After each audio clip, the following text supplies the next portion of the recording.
वाजत गाजत ज्यावेळेस हा नजराणा आला, जगद्गुरु तुकोबरायांचे डोळे असे आसरूने भरून आले हो.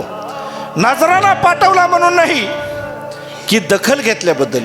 किती मोठा छत्रपती शिवाजी महाराजांचा अंतःकरण आहे, किती जाणकार राजा आहे, साधू संतांकडे लक्ष देणारं व्यक्तिमत्व आहे. एवढ्या व्यापामधून एका वारकऱ्याची आठवण करतात. आदिबीने नमस्कार केला आणि पत्र लिहिलं, छत्रपती शिवाजी महाराज, तुम्ही जे पाठवलेलं धन आहे ना, हे अत्यंत उदार अंतःकरणाचं लक्षण आहे. पण आम्ही ज्या ठिकाणी राहतो त्या ठिकाणी या गोष्टींचा स्वीकार करू शकत नाही.